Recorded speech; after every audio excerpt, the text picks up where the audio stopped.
कहानी की शुरुआत एक पति पत्नी से शुरू होती है। पति का नाम नॉर्मन और उसकी खूबसूरत पत्नी का नाम सारा था। नॉर्मन खेती का काम करता था, इसलिए उसका घर खेत में ही था। नॉर्मन और सारा की शादी को 7 साल हो गए थे, लेकिन फिर भी दोनों का कोई बच्चा नहीं था, जिस कारण दोनों उदास ही रहते थे। ऐसे ही एक दिन जब दोनों अपने अपने काम कर रहे थे कि इसी बीच नॉर्मन का छोटा भाई विंस उनके पास आ जाता है। सारा की नजर जैसे ही विंस पर पड़ती है तो वो भागकर उसे गले से लगा लेती है। नॉर्मन भी अपने छोटे भाई को देखकर खुश हो गया था। दोनों भाइयों के माता पिता बचपन में ही मर गए थे, जिसके बाद नॉर्मन ने ही अपने छोटे भाई को पाला था। विंस पूरे 5 साल बाद घर लौटा था। वो शहर पढ़ाई करने गया था और पढ़ाई पूरी कर वापस लौटा था। अगले दिन नॉर्मन का पूरा परिवार गांव के चर्च में जाता है। नॉर्मन का घर इसी गांव में था, इसलिए वो हर हफ्ते इस चर्च में आता और प्रार्थना करने के बाद अपने दोस्तों से भी मिलता। रात को नॉर्मन और सारा अपने घर में थे। गाँव में आज एक बच्चे का जन्म हुआ था, जिसकी खबर सुनकर सारा उदास हो गई थी। वो भी माँ बनना चाहती थी, लेकिन काफी कोशिशों के बाद भी बन नहीं पा रही थी। नॉर्मन को खुद से बातें करने की आदत थी। वो खुद से कहता है कि मुझे पता है कि मेरी बीवी माँ बनना चाहती है, लेकिन मैं उसकी ये इच्छा पूरी नहीं कर पाया। मुझे लगता है कि मैं उसे माँ नहीं बना सकता, लेकिन मेरा छोटा भाई मेरी मदद कर सकता है। खुद से बातें करने के बाद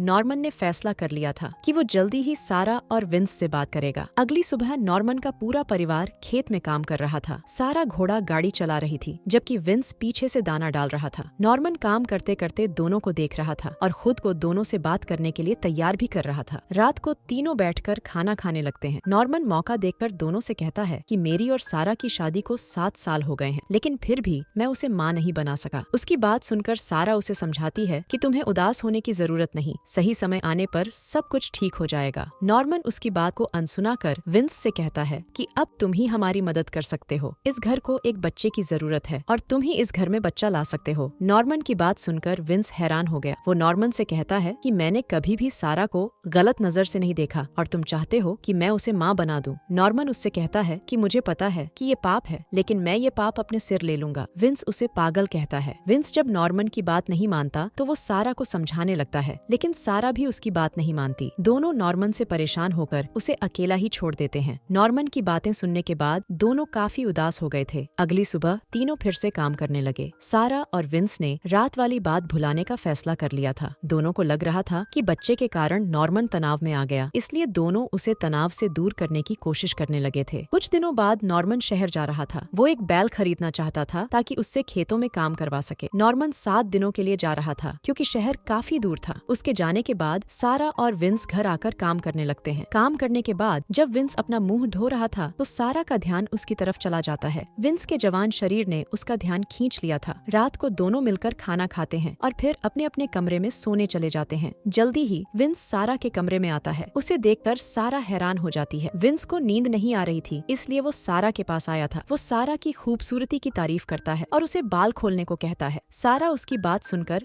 बाल खोल लेती है। इसके बाद विंस उससे कहता है कि मैं अपने भाई को उदास नहीं देख सकता। वो इस घर में बच्चा चाहता है और मैं उसकी इच्छा जरूर पूरी करूंगा। सारा भी बच्चा चाहती थी, इसलिए वो उसे चूमने लग जाती है, जिसके बाद विंस उसकी गुफा में धमाके करने लगता है। अगले दिन दोनों काफी खुश नजर आ रहे थे, क्योंकि दोनों के बीच एक नया रिश्ता बन गया था। हालांकि इस नए रिश्ते की समाज में कोई जगह नहीं थी, लेकिन फिर भी ये दोनों इस रिश्ते से खुश थे। दोनों पूरा दिन खेत में काम करते और मौका देखकर एक दूसरे का पानी भी निकालते। रात को दोनों के पास पूरा मौका होता था, इसलिए पूरी रात धमाके ही होते थे। कुछ ही दिनों में विंस को सारा से इतना प्यार हो गया कि वो उसे अपनी पत्नी ही समझने लगा था। कुछ दिनों बाद नॉर्मन शहर से वापस आ जाता है। वो पहले विंस से मिलता है और फिर सारा से मिलता है। विंस जब उससे बैल के बारे में पूछता है तो नॉर्मन उसे बताता है कि मैंने बैल खरीद लिया है। बारिश के कारण उसे स्टेशन पर रखना पड़ा, इसलिए सुबह होते ही उसे स्टेशन से ले आऊंगा। इसके बाद वो जब अपने कमरे में आता है तो उसे बिस्तर पर अजीब सी खुशबू आती है। ये खुशबू सारा के पानी की थी और नॉर्मन ने इसे पहचान लिया था। अगली सुबह नॉर्मन स्टेशन से बैल ले आता है। विंस नए बैल को देखकर खुश हो जाता है। बैल को संभालने के बाद सभी खेत में काम करने लगे। सारा भी एक हिस्से में काम कर रही थी और काम करते करते उसकी तबीयत बिगड़ जाती है। कुछ देर बाद जब दोनों भाई घर आते हैं तो उन्हें सारा लेटी हुई नजर आती है। नॉर्मन के पूछने पर सारा बताती है कि शायद मैं माँ बनने वाली हूँ। सारा की बात सुनकर नॉर्मन खुश हो गया। वो जानबूझकर 7 दिनों के लिए गया था ताकि सारा और विंस करीब आ सकें, और उसकी योजना सफल हो गई थी। कुछ देर बाद सारा खाना बनाने की तैयारी कर रही थी। नॉर्मन खेत में था। इसी बीच विंस जब घर आता है तो उसे देखकर सारा जल्दी जल्दी अंदर भागती है। वो विंस से बच्चे की बात नहीं करना चाहती थी, इसलिए उससे बच रही थी। विंस उससे शादी कर अपने साथ शहर ले जाना चाहता था क्योंकि सारा के पेट में उसका बच्चा था। सारा उससे साफ साफ कह देती है कि मैं नॉर्मन को छोड़कर नहीं जा सकती। वो विंस को समझाती है कि मैं माँ बनना चाहती थी, इसीलिए तुम्हारे करीब आई थी। मैं अब नॉर्मन को धोखा नहीं दे सकती, इसलिए अब से हमारे बीच कोई रिश्ता नहीं होगा। विंस उसकी बातों का गुस्सा नहीं करता, बल्कि चुपचाप उसकी बात मान जाता है। रात होते होते सारा ने नॉर्मन को बता दिया था कि उसके पेट में विंस का बच्चा है। सारा की बात सुनकर नॉर्मन कुछ नहीं बोलता, और उसकी चुप्पी देखकर सारा हैरान हो गई थी। नॉर्मन सारा को हर खुशी देना चाहता था, इसीलिए उसने ये कुर्बानी दी थी, और उसकी चुप्पी देखकर सारा को सब पता चल गया था। अगले दिन दोनों भाई 3 महीनों के लिए बाहर जा रहे थे। दोनों भाई फसल काटने के लिए दूसरे गाँव जा रहे थे, जिस कारण सारा घर में अकेली रहने वाली थी। जल्दी ही दोनों भाई दूसरे गाँव में आकर काम करने लग जाते हैं। ये गाँव नॉर्मन के घर से काफी दूर था, इसलिए दोनों भाई इसी जगह पर रहने वाले थे। दोनों को यहाँ अच्छा पैसा मिलने वाला था, और दोनों ये पैसा सारा के बच्चे पर खर्च करना चाहते थे। पूरा दिन काम करने के बाद दोनों भाई सोने की तैयारी करने लगते हैं। कुछ दिनों बाद सारा नॉर्मन को खत लिखती है, और अगले ही दिन नॉर्मन को खत मिल जाता है। रात को नॉर्मन विंस को भी खत के बारे में बताता है। विंस भी सारा का खत पढ़ना चाहता था, लेकिन नॉर्मन उसे खत देने से मना कर देता है क्योंकि वो खत उसके लिए था। विंस गुस्से में आकर नॉर्मन से लड़ने लगा। उसे लगा कि नॉर्मन उससे कोई बात छुपा रहा है। नॉर्मन भी गुस्से में आकर पहले उसे मारता है और फिर खुद को संभाल कर उसे खत दे देता है। खत में सारा ने लिखा था कि मैं तुमसे बेहद प्यार करती हूँ नॉर्मन, और तुम्हें अपने पास देखना चाहती हूँ। तुमने मेरे लिए जो कुर्बानी दी है उसे मैं कभी नहीं भुला सकती। सारा का खत पढ़कर विंस रोने लगा। उसे भी पता चल गया था कि बच्चे के लिए नॉर्मन ने कुर्बानी दी है। कुछ महीनों बाद दोनों भाई घर जाने वाले थे। विंस शहर जाना चाहता था, इसलिए उसे वहीं छोड़कर नॉर्मन घर की तरफ बढ़ने लगता है। शाम होते होते नॉर्मन घर पहुंच जाता है, और उसे देखकर सारा बेहद खुश होती है। वो जब उससे विंस के बारे में पूछती है तो नॉर्मन बता देता है कि वो शहर जाना चाहता था। अब धीरे धीरे कई दिन बीत जाते हैं और फिर सर्दी का मौसम आ जाता है। ऐसे ही एक दिन नॉर्मन के घर विंस आता है, और उसे देखकर सारा खुश हो जाती है। विंस त्योहार मनाने आया था, इसलिए वो काफी तोहफे भी लेकर आया था। सारा का आखिरी महीना चल रहा था, इसलिए वो कभी भी माँ बन सकती थी। सारा और नॉर्मन चाहते थे कि विंस कुछ महीने उनके साथ ही रहे, ताकि तीनों मिलकर बच्चे की अच्छे से देखभाल कर सकें। विंस दोनों की बात मान जाता है, जिसके बाद तीनों मिलकर त्योहार मनाते हैं। कुछ दिनों बाद सारा को दर्द होने लगता है, और जल्दी ही वो एक बच्ची को जन्म देती है। बच्ची देखकर दोनों भाई बेहद खुश हो जाते हैं। नॉर्मन इस बच्ची का नाम ग्रे रखता है। अगली सुबह सारा को काफी तेज बुखार था, जिस कारण नॉर्मन अकेला ही डॉक्टर की तरफ जाने लगता है। आज काफी तेज तूफान चल रहा था, और नॉर्मन इस साले बर्फीले तूफान में फंस जाता है। नॉर्मन जब काफी देर तक वापस नहीं आता तो विंस को उसकी चिंता होने लगी। अगले दिन सभी के सामने नॉर्मन की लाश थी, क्योंकि वो तूफान में फंसकर मर गया था। किस्मत ने सारा को बच्चा तो दे दिया था, लेकिन बदले में उससे उसका पति छीन लिया था। विंस अभी भी सारा से शादी करने को तैयार था, लेकिन सारा अब अपनी ग्रे पर ही ध्यान देना चाहती थी, जिस कारण विंस उसे अकेली छोड़कर चला जाता है। अब कहानी कई सालों बाद शुरू होती है। सारा की ग्रे अब काफी बड़ी हो चुकी थी, और उसका एक लवर भी था। ग्रे अपने लवर को अपने पिता और चाचा के बारे में बताती है। ग्रे अब पढ़ाई के लिए शहर जा रही थी। जाने से पहले वो सारा से पूछती है कि अगर मुझे वहाँ विंस चाचा मिला तो मैं उनसे क्या कहूँ। सारा कहती है कि तुम विंस से कहना कि हम तुम्हें बेहद प्यार करती हैं। और इसी के साथ इस कहानी का यही अंत हो जाता है। हमारी वीडियो देखने के लिए बहुत बहुत धन्यवाद।